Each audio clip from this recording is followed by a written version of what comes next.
coupled with the Air Force's subsequent decision to delay the aircraft's planned retirement, has led the service to begin the process of developing a new, longer-term A-10 type platform.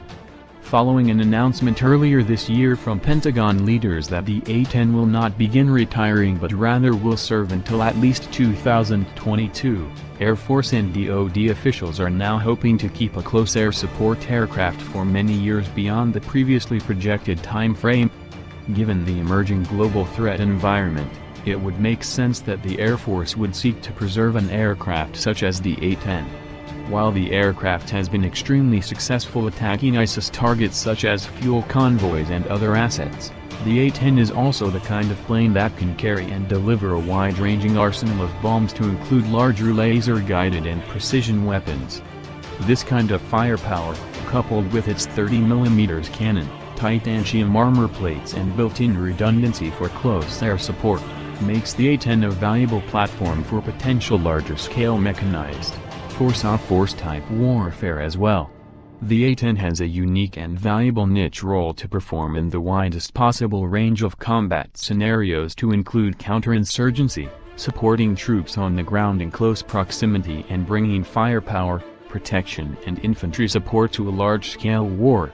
Air Force officials have told Scout Warrior that the current approach involves a three-pronged effort. The Air Force may consider simply upgrading the existing fleet of A-10s in a substantial way in order to extend its service life, acquire an off-the-shelf existing aircraft, or develop a new close air support platform through a developmental effort.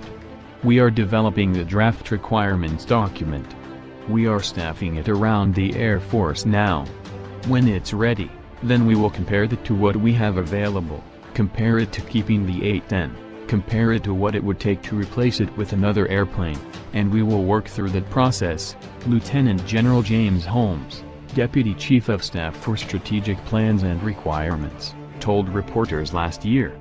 Holmes went on to explain that the service was, broadly speaking, exploring ways to achieve, preserve and sustain air superiority in potential long-term, high-end combat engagements. He added that considerations about a close air support replacement aircraft figured prominently in the strategic calculus surrounding these issues.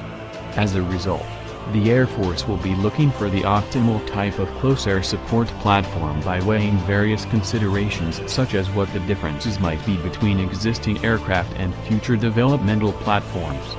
Cost and affordability will also be a very large part of the equation when it comes to making determinations about an A-10 replacement, Holmes explained. The question is exactly where is the sweet spot, as we talked about, between what's available now and what the optimum CAS replacement would be. We are working along that continuum to see exactly what the requirement is that we can afford and the numbers that we need to be able to do the mission, Holmes added. Several industry platforms, such as Raytheon's T-X plane and the A-29 Embraer B Super Tucano aircraft, are among options being looked at as things which could potentially be configured for a close air support plane. Having the requisite funds to support this would be of great value to the Air Force. Air Force Chief of Staff General Mark Welsh told lawmakers that, despite the prior plan,